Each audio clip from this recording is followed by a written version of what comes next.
Please दोस्तों, video के नीचे जो लाल रंग का बटन नज़र आ रहा है वहां से चैनल को सब्सक्राइब कर लें और साथ ही बेल आइकॉन नज़र आएगा, वहां से नोटिफिकेशन ओपन कर लें, वो भी बिल्कुल फ्री। बिस्मिल्लाहिर्रहमानिर्रहीम। सफ़र ताइफ। कुरैश मक्का की शदीद मुखालफत के पेश नज़र नबी करीम सल्लल्लाहु अलैहि वसल्लम ने ताइफ में तबलीग करने का सोचा कि अगर वहाँ के लोग ईमान ले आएँ तो वो कुरैश के ख़िलाफ़ मेरी मदद करेंगे। चनाचा आप सल्लल्लाहु अलैहि वसल्लम शवाल 10 नबवी मई या जून के महीने में 619 ईस्वी में मुज़दलफ़ा, अरफात, शदाद और हुदा के रस्ते पैदल ताइफ तशरीफ़ ले गए और रस्ते में हर कबीले को दावत इस्लाम दी। इस सफ़र में आपके ग़ुलाम ज़ैद बिन हारिसा रज़ियल्लाहु ताला अन्हा आप सल्लल्लाहु अलैहि वसल्लम के हमरा थे। आप सल्लल्लाहु अलैहि वसल्लम ने ताइफ में 10 दिन और एक रवायत के मुताबिक 1 माह का क़याम फरमाया और कबीला सक़ीफ़ को दावत इस्लाम दी। उमर बिन औफ़ के 3 बेटे अब्दुल जलील, मसऊद और हबीब ताइफ के सरदार थे।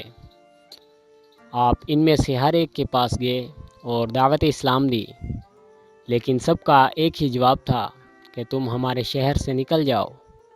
बल्कि जब नबी सल्लल्लाहु अलैहि वसल्लम ने वापसी का कसद किया तो उन्होंने औबाशों को आप सल्लल्लाहु अलैहि वसल्लम के पीछे लगा दिया, जो आपको गालियां देते, तालियां बजाते और आप सल्लल्लाहु अलैहि वसल्लम पर पत्थर फेंकते थे, हत्ता कि आप शदीद ज़ख्मी हो गए और नालैन मुबारक खून से तर हो गए। पत्थर लगने पर आप सल्लल्लाहु अलैहि वसल्लम सदमे से बैठ जाते तो वो पकड़ कर उठा देते और बचाते हुए आप सल्लल्लाहु अलैहि वसल्लम को बचाते हुए हज़रत ज़ैद रज़ियल्लाहु ताला अन्हा ज़ख्मी हो गए। ताइफ से निकल कर नबी सल्लल्लाहु अलैहि वसल्लम ने अतबा बिन रबी के बाग में पनाह ली। उन्होंने आप सल्लल्लाहु अलैहि वसल्लम को देखकर अपने ईसाई ग़ुलाम अद्दास से कहा कि अंगूरों का एक गुच्छा लाओ और इस शख्स को दे आओ। वापसी पर अभी आप कर्न मनाज़िल पर नहीं पहुँचे थे कि जिब्राईल अलैहिस्सलाम हाज़िर हुए और आप सल्लल्लाहु अलैहि वसल्लम से कहा कि हुक्म दे तो ताइफ वालों को 2 पहाड़ों के दरमियान कुचल डाला जाए। मगर नबी रहमत सल्लल्लाहु अलैहि वसल्लम ने फरमाया, मुझे उम्मीद है कि अल्लाह ताला इनकी पुश्त से ऐसी नस्ल पैदा करेगा जो सिर्फ़ एक अल्लाह ताला की इबादत करेगी और इसके साथ किसी को शरीक न ठहराएगी। वापसी पर मक्का के करीब पहुंचकर आप सल्लल्लाहु अलैहि वसल्लम ने अखनस बिन शरीक, सहल बिन उमरू और मताम बिन आदी को पनाह देने के लिए पैगाम भेजा, मगर सिर्फ मताम बिन आदी ने आप सल्लल्लाहु अलैहि वसल्लम को पनाह दी और हथियार बांधकर अपने बेटों के साथ ऐलान किया, ए कुरैश वालों, मैं मोहम्मद सल्लल्लाहु अलैहि वसल्लम को पनाह दी है, अब इन्हें कोई ना छेड़े। नबी सल्लल्लाहु अलैहि वसल्लम ने हरम शरीफ में आकर हिजरा असवद को चूमा, 2 रकात नमाज नफल अदा किए और अपने घर तशरीफ़ ले आए। आप सल्लल्लाहु अलैहि वसल्लम ने मताम बिन आदी के इस हुस्न सलूक को कभी फरमोश ना किया। मस्जिद अदास। ये मस्जिद इस जगह वाक़ है जहाँ नबी करीम सल्लल्लाहु अलैहि वसल्लम ने ताइफ के अबाशों के हाथों ज़ख्मों से चूर होने के बाद फरजंदान रबी के बाग की दीवार के साथ पनाह ली थी। फरीद पराचा, जिन्होंने मस्जिद अदास में नमाज मगरिब अदा की थी, लिखते हैं, मस्जिद के सहन में एक चटाई पड़ी थी।